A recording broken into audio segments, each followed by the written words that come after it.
Captain Alara Miles stood at the observation viewport of the Arcticus, her breath misting on the reinforced glass as she watched Niveus Prime draw nearer.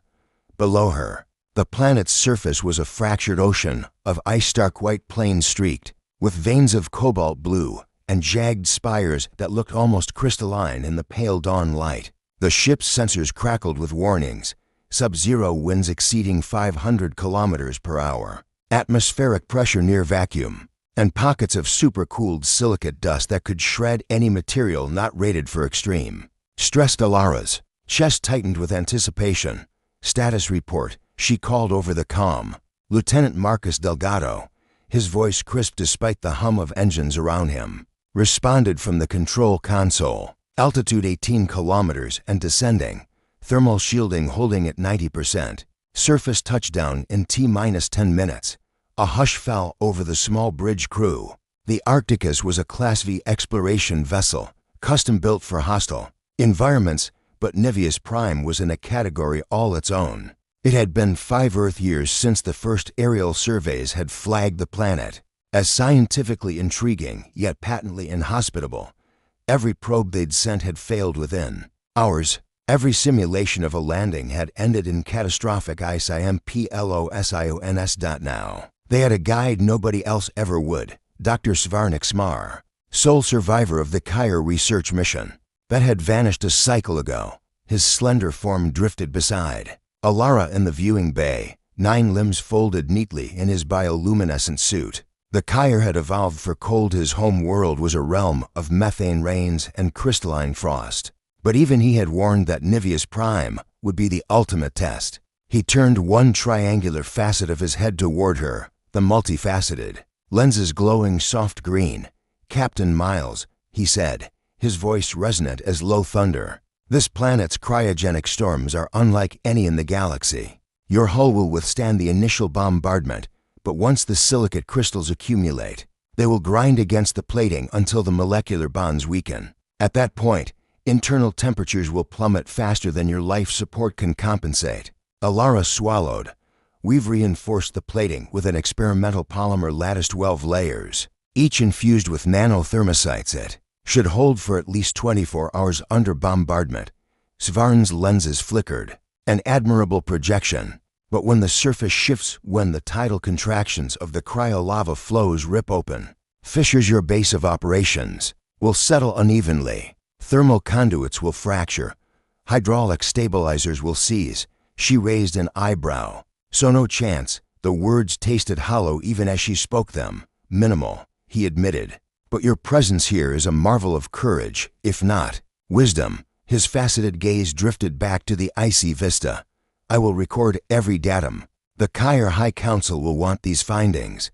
Then let's give them something worth studying." Alara replied quietly. The descent sequence felt like entering another dimension. Through the viewport, the planet blurred into a roiling mist of diamond-sharp crystals. The Arcticus's thrusters flared as the ship dipped below the upper atmosphere. Sensors registered wind gusts that tore at the hull with the fury of cosmic cyclones. Red warning lights danced across the bridge consoles.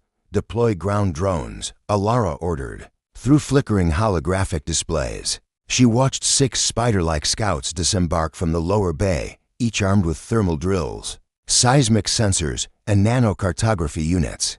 They skidded across the ice, leaving glowing tracks that faded. Moments after they passed, Svarn floated closer to the drone feeds. "The surface temperature is minus 180 degrees Celsius. Core pressure readings indicate subterranean heat pockets likely from residual geothermal activity, but they are unstable." Alara's gloved fingers flew over her controls. "All right, priority 1, map the heat pockets. We need to find a site with enough residual warmth to anchor our habitat. Priority 2, scan for toxic atmospheric pockets. We can't risk venturing into an airborne acid mist." Confirmed. Marcus engaged the drone command protocols. The 6 automata raced outward, their lights pinpointing hollows and crevices invisible to the naked eye.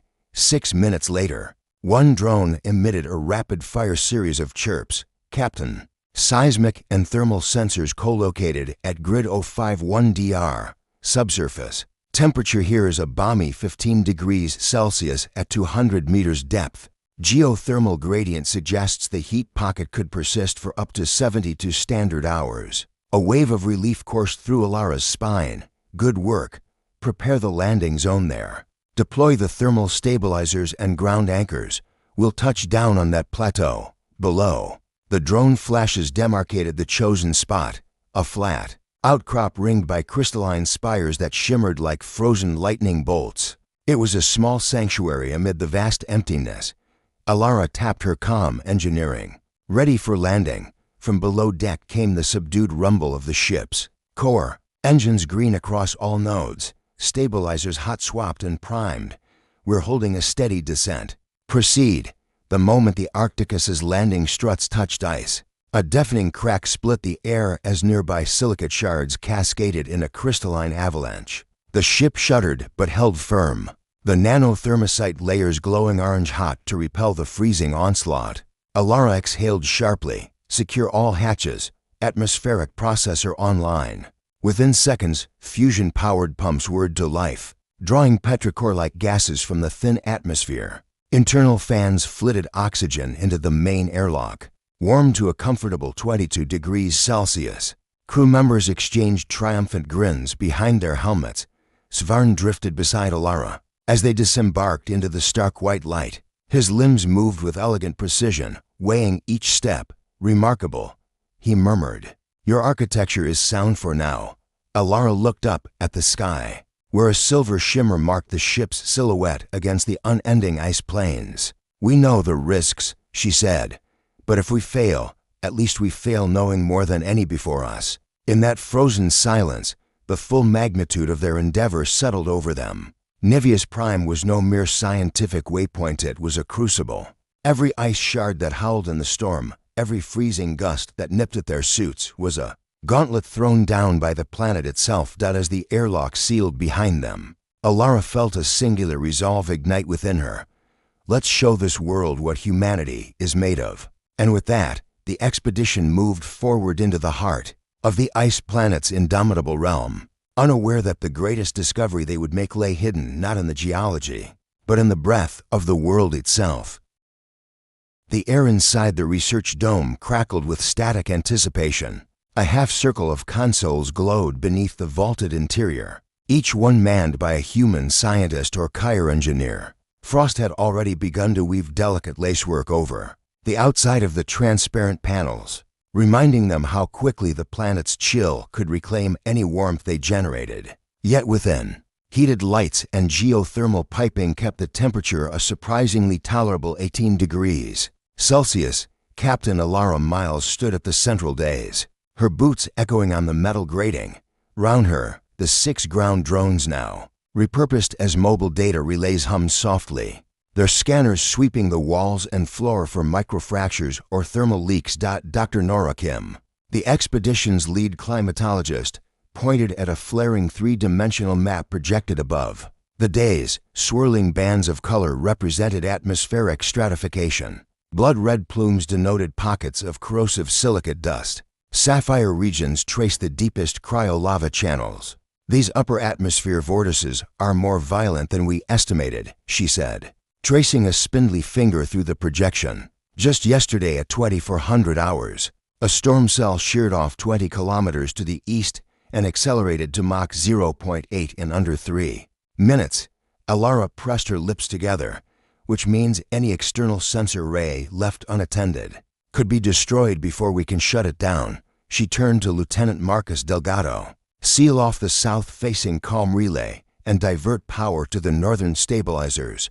Marcus nodded, sliding a data pad into the console. Already. On it, Captain. Meanwhile, on the opposite side of the dome, Dr. Svarnixmar prepared his lecture.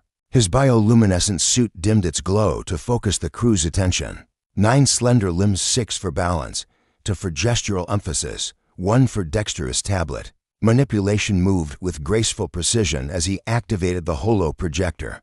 The air shimmered, and a translucent model of Niveus Prime materialized, spinning slowly above the dais like a crystalline orb. Colleagues, Svarn began, his multifaceted eyes reflecting prismatic gleams.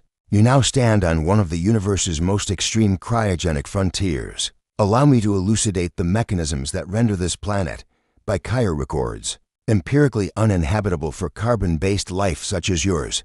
He tapped the orb.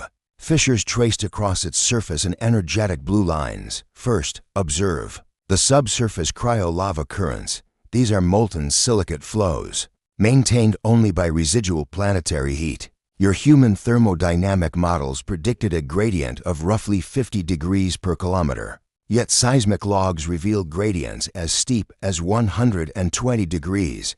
In practice, these flows cycle on irregular intervals, what we term cryocinetic pulses, causing catastrophic thermal stress. Dr. Kim furrowed her brow. The pulses you describe are drones recorded temperature spikes of up to 80 degrees Celsius within 10 seconds, but we assumed localized anomalies. If they're global, that explains the conduit failures. Svarn's upper limb rotated to highlight a region on the hologram. Precisely. And every cycle induces fracturing in the ice crust, creating microfractures that propagate through your habitat anchors. Structural fatigue accumulates faster than any Earth alloy can withstand. A low murmur rippled through the human contingent.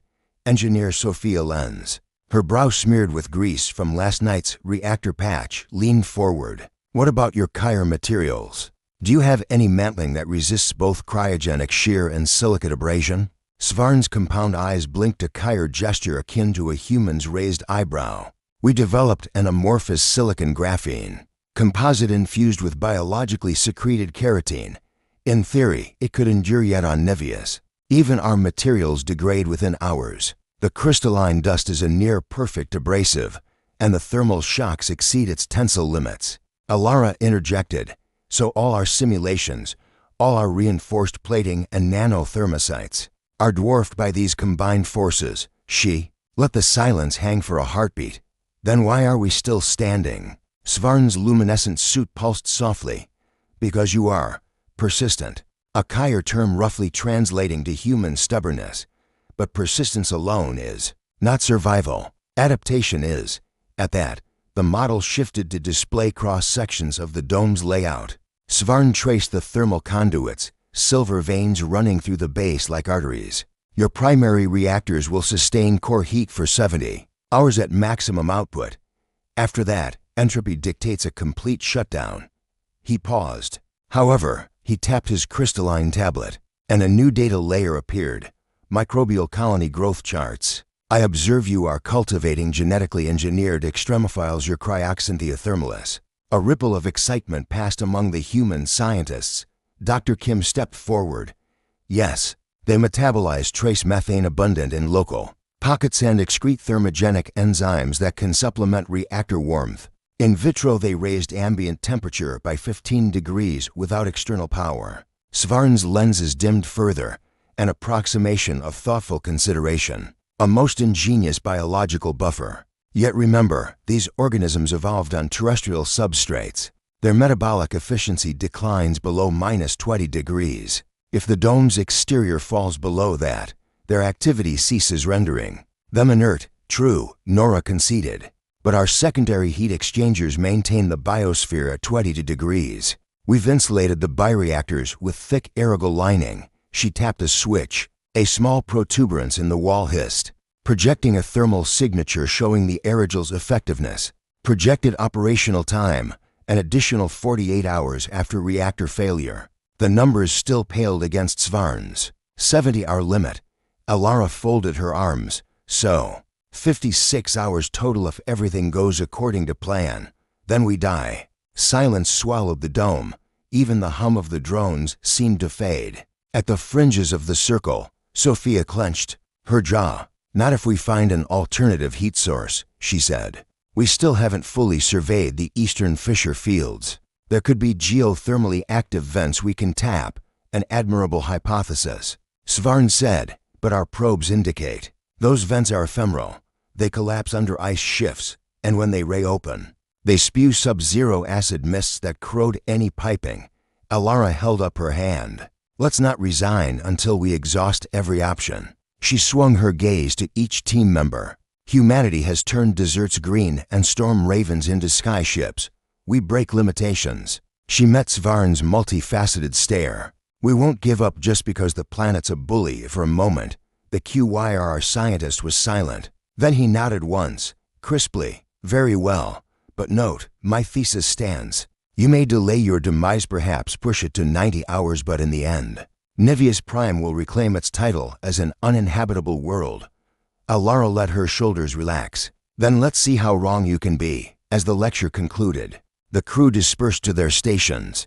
Marcus and Sophia recalibrated seismic drills for deeper probing. Nora and her team prepared a second inoculation batch of cryoxanthia. Alara remained, staring at the hologram of the frozen orb, now littered with overlaid symbols of life and technology interwoven a fragile pact. Between human resolve and alien ice dot beyond the dome's walls, another silicate storm began to form, unseen but inevitable. Yet in that moment of fervent activity, Alara felt warmth in more than just her suit's circuits, the exchange of ideas, the clash of species, the spark of collaboration. It was the first real sign that, on Niveus Prime, the greatest barrier wasn't the cold, it was their own fear of failure. And that, she thought, was one battle they intended to win. The second night on Niveus Prime descended in a roar. Beyond the dome's reinforced walls, the silicate storm arrived with swift cruelty. Razor-sharp crystals whipped across the exterior, rattling panels like hail against cathedral glass. Within, the research team braced for impact. Emergency lights flared red as the main generators strained under peak load. Captain Alara Miles sprinted down the central corridor, her boots thudding against metal grates slick with condensation. Behind her, sparks flickered along an exposed conduit where ice had crept through a microfracture.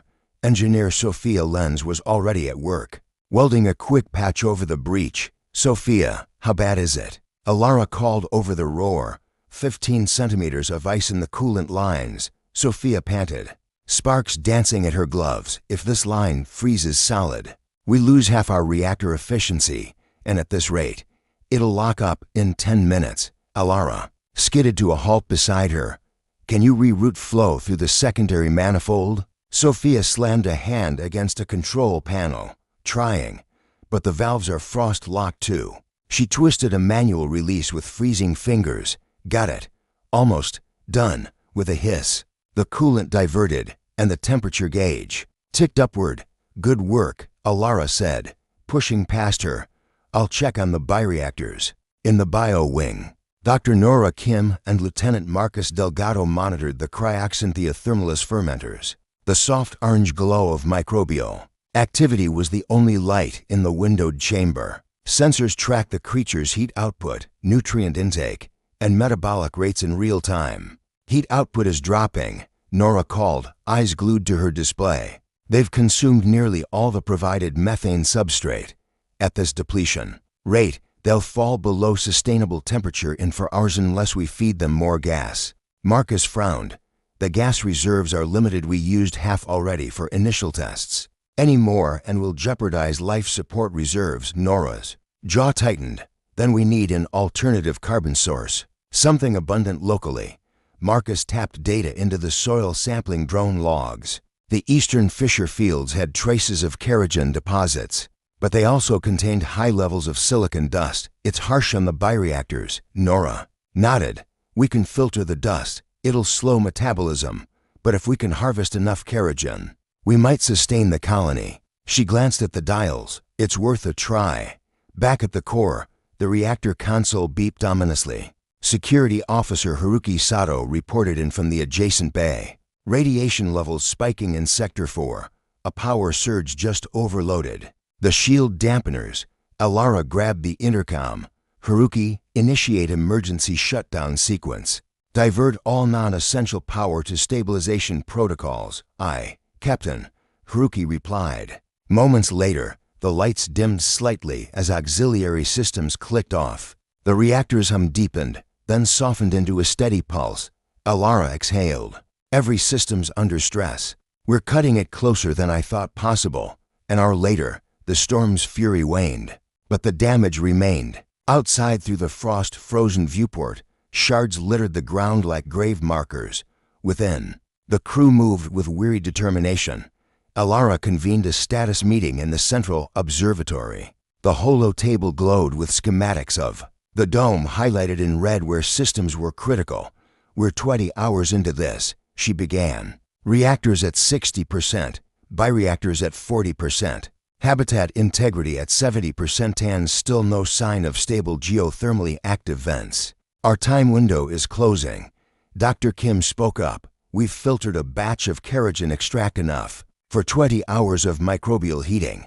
If we can boost the microbes with a nutrient cocktail, we may squeak out another 12 hours, Sophia added. "I've designed a secondary heat exchanger using salvaged drone components. It's jury-rigged, but could give us an extra 5 degrees localized around critical conduits." Marcus chimed in. "We also have structural sensors on the fissure walls.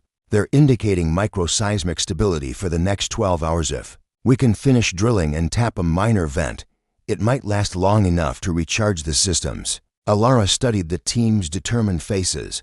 "Then we split into 2 squads. Team Honora, Marcus, and Sophia will finalize the bioreactor upgrade and vent tap drilling.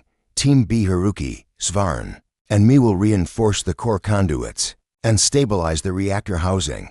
We reconvene in 6 hours in the frozen corridors." The 2 squads departed with solemn nods. Alara and Svarn walked side by side toward the reactor bay. The QYRR's glowing suit lit the path with a soft sheen. "You truly believe in these humans' ingenuity?"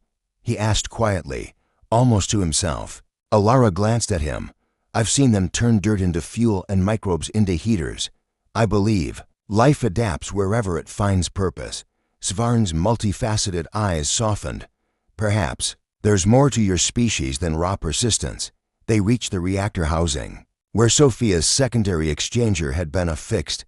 Sparks flew as Haruki soldered power leads. Alara guided thermal camera lenses to monitor heat flow. "Ready?" she asked. HARUKI hit the activation switch. The exchanger roared to life, channeling residual reactor warmth through the new loop. Steam hissed through makeshift valves, and the temperature gauge leapt upward. "It worked," Alara whispered. The reactor core's stability curve flattened, buying them critical hours. Meanwhile, in the eastern fissure fields, Nora, Marcus, and Sophia labored under headlamps. Their drills bit into the ice-lined rock, sending crystalline dust into the air. The filtering apparatus sputtered, chains of microfilters shaking off excess particles. They coaxed kerogen-rich fluid into collection tanks, then ran it through nutrient reactors designed to feed the cryoxanthia. Nora injected the first batch into the bio-wing feeder line. On her monitor, microbial activity spiked. Heat output soared by 10 degrees in seconds. "We've got it," she shouted into her comm, heat levels increasing across the dome. Back at the dome, the environmental sensors registered the surge. Warm air rushed through vents, melting frost and restoring power to insulated panels. Captain Miles stood before the holo table as the new readings pulsed green. "Great work, everyone," she said, voice thick with relief. "Thanks to your ingenuity, we've extended our survival window by at least 30 hours. That's time enough to complete Phase 3, the deep core probe." Svarn drifted into the circle, his bioluminescent suit flickering with approval. "I concede, your adaptive biology and improvisation have outmatched my analysis. You have turned the impossible into the feasible for now." Alara allowed herself a small smile. "On Niveus Prime, survival isn't about avoiding the ice. It's about learning to bend it to our will." In the warm glow of the dome, humans and alien alike shared a moment of triumph. Above them, the ice planet rumbled in the deep, a reminder that the next trial was always waiting. But for the first time, they faced it not as victims of a frozen world, but as its masters, if only for a little while longer. A week had passed since the silicate storms first besieged the dome. Systems once on the brink of collapse now hummed with renewed vigor. Thanks to the biothermal reactors and jury-rigged heat exchangers the crew had cobbled together. Yet, beneath every triumph lay the ticking clock of entropy. Supplies dwindled, reactor isotopes decayed, and outside, the world remained an endless frozen expanse. Captain Alara Miles convened the team in the observatory. The holo projector displayed layered maps of seismic activity, heat gradients, and resource sites. Overlaid in electric green was a fresh data point, an anomalous thermal plume detected deep beneath the planet's crust. "We picked it up 14 hours ago," Alara explained. "It's weak, but persistent, and like the ephemeral vents we've seen, it pulses with a regularity that matches neither tidal shifts nor cryolava flows." Dr. Kim believes it could be biological in origin. Dr. Nora Kim nodded, her eyes bright with both caution and excitement. "The frequency sits at 42.7 Hz, modulating in sinusoidal waves every 30 Earth minutes. Nothing geological follows that pattern. It resembles metabolic rhythms almost as if it's breathing." She tapped the table, bringing up a cross-section view. "The source is roughly 2 kilometers down, near a major fissure intersection." Lieutenant Marcus Delgado ran his fingers through his hair. "It's too deep for our drills, but I can deploy a microseismic array to triangulate the exact location. If we find something, we could send down a tethered probe." Engineer Sophia Lenz raised an eyebrow. "Assuming the ice doesn't collapse around the borehole before it reaches depth, we'd need to shore it up with heated casings or risk a catastrophic breach." Svarniksmar hovered at the edge of the projection, his faceted gaze curious. "Biological life at such depths, on a world this cold.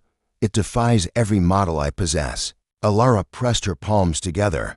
"Let's prove the impossible." 2 hours later, beneath the dome's eastern annex, the microseismic team assembled. Nora and Marcus calibrated the Jeffphones, while Sophia prepped the drill. The rig groaned as heated casings slithered into the borehole to melt a path through the ultra-cold ice. Every meter ventured downward replaced chilled metal with piping barely above zero, just enough to stave off fracturing dot as the bit crept closer to 2 kilometers. Sensors began to register faint tremors, a steady thrum, like muted drumbeats. Nora observed the readout, 42.7 Hz and rising. "We've got to be within 50 meters of the source.